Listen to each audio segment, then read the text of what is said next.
Sa mga pangunahing balita, lalaki sinaksak na kanyang stepson dahil sa selos. Truck at tricycle nagsalpukan, isa patay sa sugatan. CTG na most wanted person ng Bicol arestado.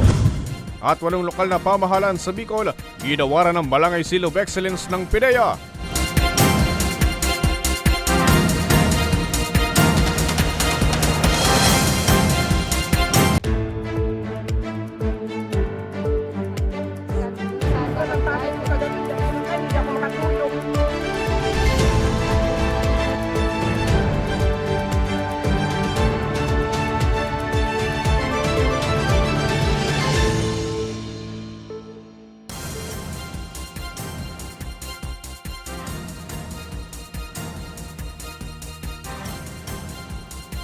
Magandang gabi.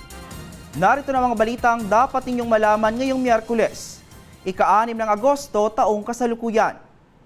Sugatan ng isang 48 anyos na lalaki matapos nasaksakin ng kanyang stepson sa Baaw, Camarines Sur. Nagugat daw ang insidente ng pagsilosa ng sospek ang biktima dahil sa pagiging malapit nito sa kanyang live-in partner. May report si Elian Zon.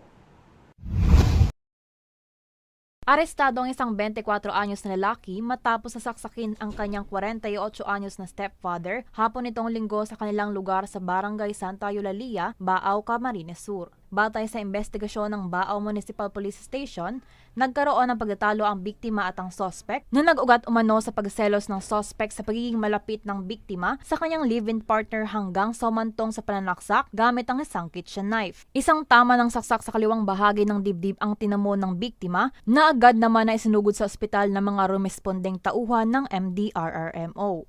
Nagkaroon po lang na initang pagkasalo ang biktima at ang suspect dahil sa sama ng loob which is kung saan po pinaniwalaan niya na ang kanyang partner at ang biktima ay pinaniwalaan niya po mayroong relasyon po. Kasalukuyan pa rin na nagpapagaling sa Bicol Medical Center sa Naga City ang biktima na hindi pa raw nakakapagdesisyon kung magsasampa ng reklamo laban sa kanyang stepson.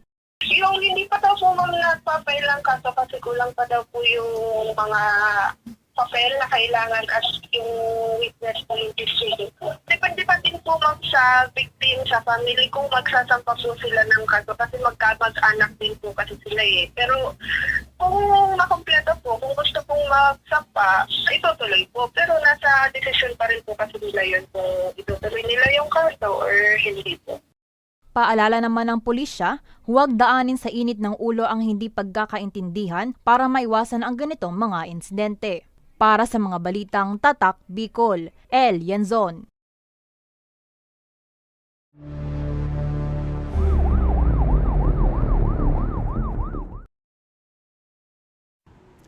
Isa ang patay at isa ang sugatan sa salpukan ng truck at tricycle sa Labo, Camarines Norte. Posible daw na sanhi ng insidente ang blind curb sa naturang kalsada. Narito ang buong ulat. Isa ang patay habang isa ang sugatan sa salpukan ng truck at tricycle sa Maharlika Highway, Barangay Dagit, Labo, Camarines Norte, Lunes ng gabi, Agosto 4. Kinilala ni Police Major John Villaferte, hepe ng Labo MPS ang nasawi na si alias Gavin, driver ng sangkot na tricycle at residente ng nasabing lugar. Kinilala naman ang sugatan na si alias Andy, 59 anyos, driver ng sangkot na truck at residente ng Barangay Tigbinan, parehong bayan. Batay sa inisyal na investigasyon, binabaybay ng dalawang sasakyan ang magkasalungat na linya ng kalsada nang mangyari ang insidente. Tinitingnan naman na sanhi ang blind curb sa naturang bahagi ng kalsada. Yung vehicle 1 going to Kanapawan po. Yung Bito naman po from Dawgit going to same barangay naman po, ma'am. Pagdating ma'am nung kurbada, nagpuan ma'am sila parang bulagaan ma'am ito ang nangyari. Kaya nasalpok ma'am yung tricycle po. Ligtas naman ang 3 pahinante ng truck. Patuloy pa raw ang ginagawang investigasyon ng otoridad para matukoy ang pinakaugat ng insidente, habang hinihintay naman ng otoridad na magkaroon ng pinal na pag-uusap ang pamilya ng magkabilang panig. Nangangala po tayo ng mga ebidensya kung sino talaga po ang ating pananagutin sa nangyaring insidente po. Paalala naman ng pulisya sa mga motorista, maging alisto at mag-ingat sa lahat ng oras nang makaiwas sa aksidente at maiwasan ang makaabala ng iba. Para sa mga balitang Tatak Bicol, Hercules Barbacena.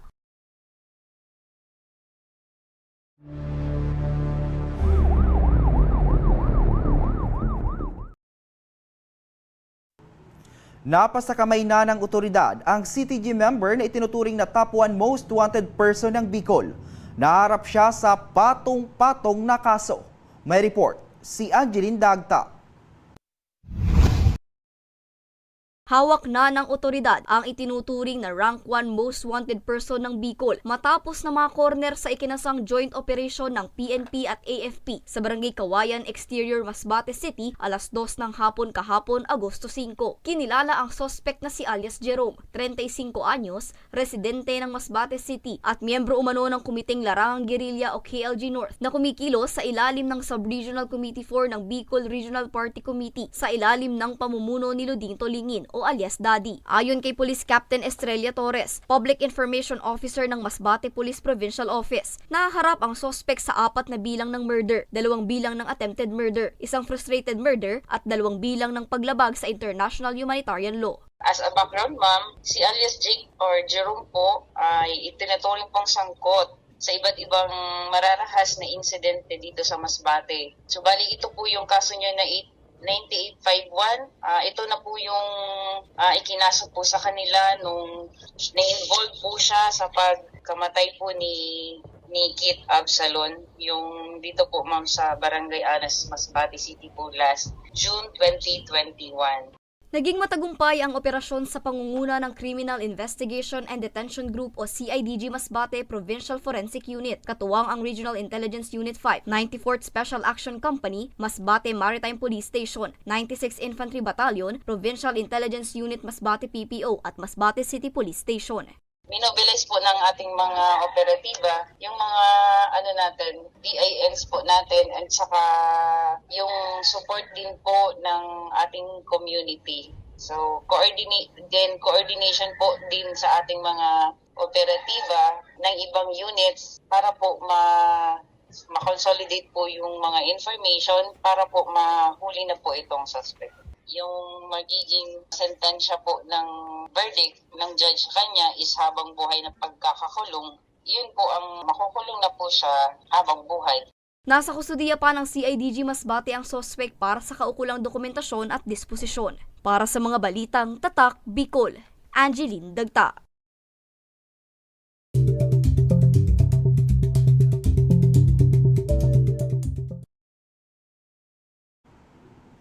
Dalawang low-pressure area na mataan ng pag-asa sa loob at labas ng Philippine Area of Responsibility. Mga pag-ulan, posibleng maranasan hanggang sa Biyernes. Si Rose Bilista sa detalye.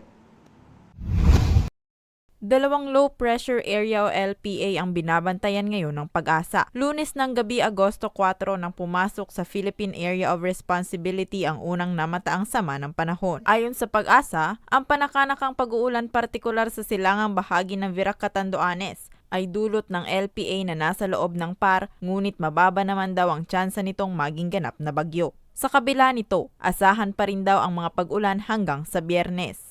Apektado pa rin yung buong Bicol region nitong low pressure area na kasalukuyang nasa layong 170 kilometers east ng Virac Catanduanes.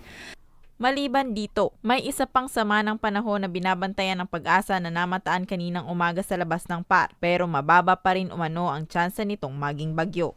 Itong LPA na nasa labas ng PAR at itong LPA na nasa may east ng Catanduanes ay pareho namang may low chance na ma-develop bilang isang bagyo. Ganun pa man, itong minomonitor natin na nasa loob ng Philippine Area of Responsibility, asahan natin na magdadala ng mga pag-uulan sa Bicol region. Pinapayuhan pa rin ng pag-asa ang publiko na maging alerto at ugaliing tumutok sa kanilang mga ipapalabas na update para mas maging ligtas. Para sa mga balitang Tatak, Bicol, Rose Bilista. Susunod, 34th founding anniversary ng BFP pinagdiwanga at daan-daang cosplayer nagtipon-tipon sa Grand Anigadan Ren Fair sa Legazpi City. Yan di ba pa ang balita sa pagbabalik ng Bicol Online TV.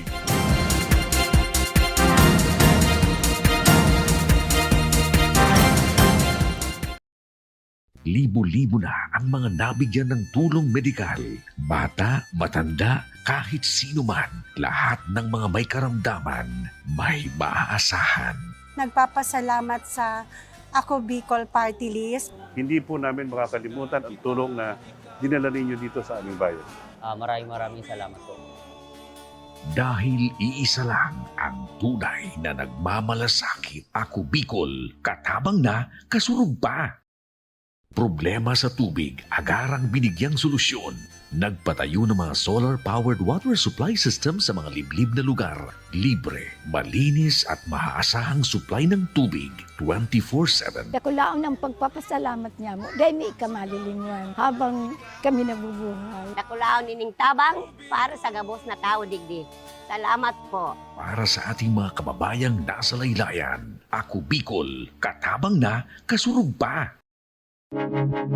Tucked away in the province of Albay, known for its perfectly shaped Mayon volcano, Misibis Bay Resort, a locally owned 5-hectare private island resort. The resort is ready for all those looking to balance tranquility and adventure. This tropical destination is where guests can either choose to relax under the palm trees or have an adventure under the sun. It features modern and luxurious rooms and villas, recreational facilities, and sophisticated services.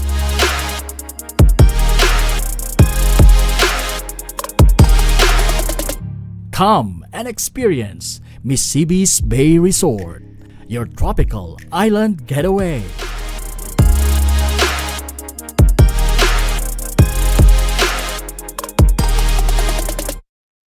Daan-daan na po ang mga nakapagtapos at may mga kanya-kanya ng propesyon. Sa kanilang pagpupunyagi, walang masidlan ang kanilang mga ngiti. Yun at sa Gabos, nagpapasalamat po ako sa AKB.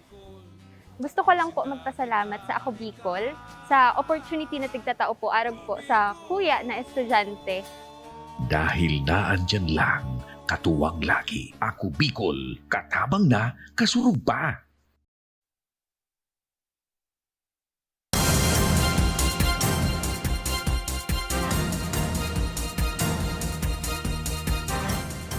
Nagbabalik ang Ako Bicol Online TV. Ginawaran ng Balangay Seal of Excellence ng PDEA Bicol ang 8 lokal na pamahalaan sa rehiyon nitong Hulyo dahil sa matagumpay at tuloy-tuloy na kampanya laban sa iligal na droga. May report si May Insinares. 8 lokal na pamahalaan sa Bicol ang pinarangalan ng Balangay Seal of Excellence ng Philippine Drug Enforcement Agency o PDEA Bicol nitong July 2025. Ayon kay Carlo Fernandez II, tagapagsalita ng PDEA Bicol, ang Balangay Seal of Excellence ay ang kanilang pinakamataas na pagkilala sa matagumpay at tuloy-tuloy na kampanya ng kanilang awardees laban sa iligal na droga, tulad ng mahigpit na pagpapatupad ng Barangay Drug Clearing Program o BDCP at ang pananatiling drug cleared. Ang main requirement is drug cleared na siya. Drug cleared na po siya at least ma-maintain niya po yung pagiging drug cleared niya. Kasi nakikita din naman natin ang pagod at passion ng ating mga local chief executives na matulungan ang mga barangay sa kanyang city or municipality na ma-achieve itong drug cleared status, ma'am. Kasama sa mga binigyang parangal ng ahensya, ang LGU Kamalig sa Albay, Karamoan, Magaraw, Lagunoy, Sangay, Goa at Gayon sa Camarines Sur at ang lungsod ng Sorsogon. Maraming paperwork po yan galing sa PNP, galing sa barangay, showing na wala ng activity po ng illegal drug activity sa lugar nila at kung anong mga programs ang in-implement nila para ma-clear ang barangay nila ng ito mga illegal drug activities. Samantala, 100% drug cleared na ang lungsod ng Sorsogon habang malapit na rin na maging drug cleared ang buong lalawigan ng Sorsogon. Pawang mahigit sa 60% na drug cleared na rin ang Camarines Norte, Camarines Sur at Albay, habang less than 10% na lang ang kailangan ng lalawigan ng Catanduanes at Masbate para maideklarang drug cleared. Para sa mga balitang Tatak Bicol, May Insinares. Ipinagdiwang kahapon ng BFP ang kanilang ika-34 na anibersaryo. Piling individual, unit ng kagawaran at organisasyon, pinarangalan din. May report, si Mel Moral. Ipinagdiwang kahapon ng Bureau of Fire Protection Bicol ang ika-34 na anibersaryo ng pagkatatag ng kanilang kagawaran sa isang hotel sa Daraga Albay. Kasabay ng pagdiriwang, pinarangalan din ang ilang individual at organisasyon na may malaking kontribusyon sa ahensya. Kabilang sa mga binigyan ng pagkilala ang DILG Bicol, DPWH Bicol, PNP Bicol, BJMP Bicol at BRHMC. Kinilala rin sina Sorsogon 1st District Congressman Maria Bernadette Escudero, Sorsogon 2nd District Congressman Atty. Manuel Fortes Jr., Iriga City Mayor Wilfredo Rex Oliva, Palanas Masbate Mayor Rosel Alvarez, Nabua Mayor Fernando Simbulan, Santo Domingo Albay Mayor Nomar Banda, Covillar Mayor Jorem Arcangel, Manito Mayor Jerry Arizapa, dating Tigaon Camarines Norte Mayor Pamela Frentabella at Sinaga City Vice Mayor Gabi Bordado. Kasama rin sa binigyan ng pagkilala ang Kiwanis International Philippines Luzon, ALMX Construction at Ako Bicol Party List na aktibo sa pag-alalay sa naturang kagawaran. Ano pa yung mga istasyon na mga nangangailangan ng fire trucks, nangangailangan ng mga fire fighting equipments, as well as construction of additional fire stations. So yun po yung mga ginagawa ng mga lawmakers natin from Ako Bicol.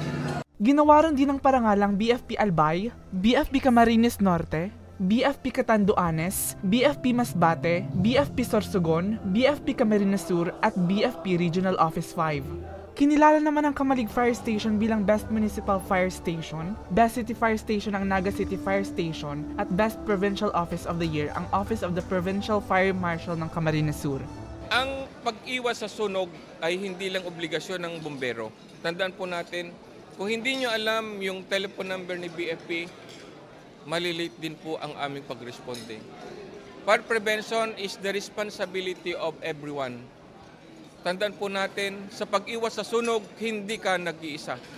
Pambansang bumbero, bayaning maasahan. Samantala, tinalakay din sa pagtitipon ang mga naging tagumpay ng kagawaran noong 2024 at ang iba't ibang isusulong na programa para sa kasalukuyang taon. Para sa mga balitang Tatak Bicol, Mel Moral. Nagtipon-tipon ang mahigit sa 300 cosplayers sa Bicol sa ginanap na Grand Ani Gaiden Ren Fair sa Legazpi City. Ang mga eksena panoorin sa report ni Danica Garcia. Mahigit sa 300 cosplayers sa Bicol ang nagtipon-tipon sa ginanap na Renaissance Fair sa Embarcadero de Legazpi nitong Sabado, Agosto 2. Naging makulay ang aktibidad dahil sa makukulay na costumes ng mga dumalo. May mala-anime, mala-Thor ng Marvel, vampira, mage at fairy na nagpapatunay naman ang kanilang pagiging malikhain. Ang pagko-cosplay hindi lamang daw libangan ng mga cosplayers dahil nailalabas nila dito ang kanilang talento sa sine at nade-develop ang kanilang kumpiyansa sa kanilang sarili. The more you attend these types of events, parang you're going to feel at home. Tapos syempre, lahat naman tayo may mga rason for going to cosplay events. Yung mga iba, hobby talaga, they want to portray the character. Yung mga iba gusto makarelieve ng stress, gusto makaano.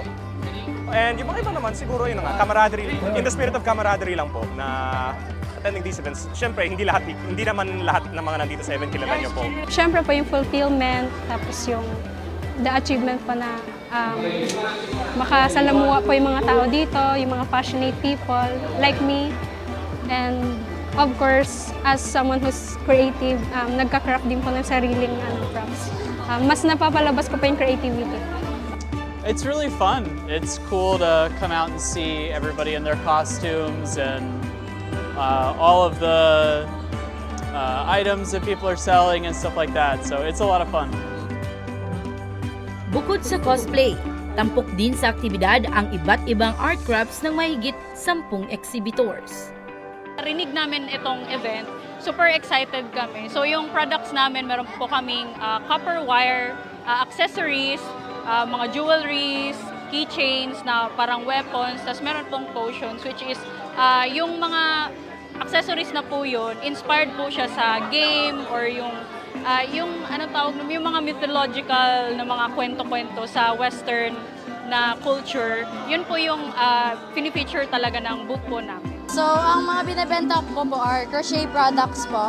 I make crochet plushies po. Meron po kaming animals, squid, freebies, strawberries, then bouquet.